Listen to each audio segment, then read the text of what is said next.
আসসালামু আলাইকুম। ফাল্গুনি স্টাইল থেকে আমি ফাল্গুনি সবাইকে ওয়েলকাম করছি। আশা করছি সবাই ভালো আছেন। আমি আলহামদুলিল্লাহ ভালো আছি। ভিডিওতে দেখে অবশ্যই বুঝতে পেরে গিয়েছেন আজকে আমি আপনাদের মধ্যে একটি মশলা রেসিপি নিয়ে এসেছি। তান্দুরি চিকেনের মশলা রেসিপি আজকে আপনাদের মধ্যে আমি শেয়ার করতে এসেছি।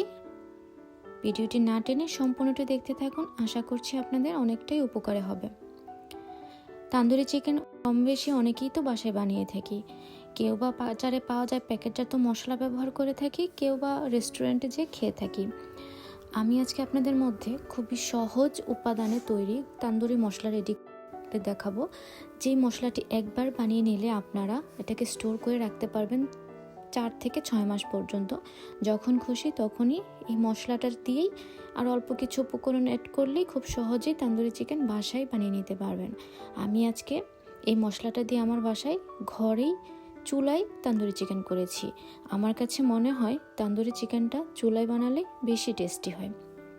তাহলে চলুন দেখে নেওয়া যাক আমি আজকে কী কী উপকরণ নিয়ে মশলাটা রেডি করেছি। আমি এখানে এলাচ, লবঙ্গ, আস্ত ধনে, কালো গোলমরিচ, আস্ত জিরা এবং মেথি এই সবগুলো উপকরণ নিয়েছি 1.5 টেবিল চামচ করে।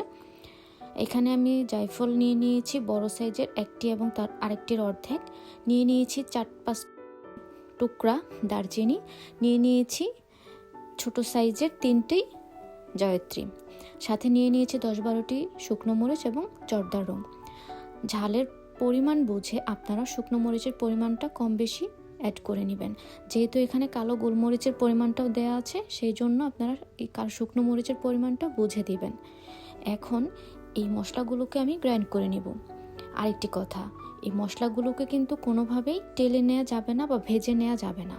তন্দুরি মশলা সব সময় এই শুকনো অবস্থায় কাঁচা মশলাগুলোকেই গ্রাইন্ড করে নিতে হবে।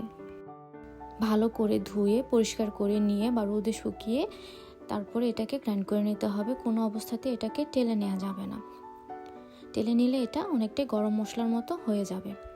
তো আমি মশলাগুলোকেই গ্রাইন্ডারে নিয়ে এটাকে গ্রাইন্ড করে নিয়েছি। এরকম মিহি করে গ্রাইন্ড করে নিয়ে এটাকে এখন আমি একটি এয়ারটাইট কন্টেনারে স্টোর করে নিচ্ছি। আমার কন্টেনারে ট্রান্সফার করা হয়ে গিয়েছে। মশলাটাও আমার রেডি হয়ে গিয়েছে। এই মশলাটা একবার বানিয়ে নিলে 4 থেকে 6 মাস পর্যন্ত স্টোর করে রাখা যাবে।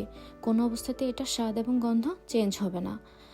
এটি একবার বানিয়ে নিলে যে কোনো সময় চাইলেই খুব সহজেই তান্দুরি চিকেন বাসায় বানিয়ে খেতে পারবেন। আশা করছি আপনাদের ভিডিওটি ভালো লেগেছে।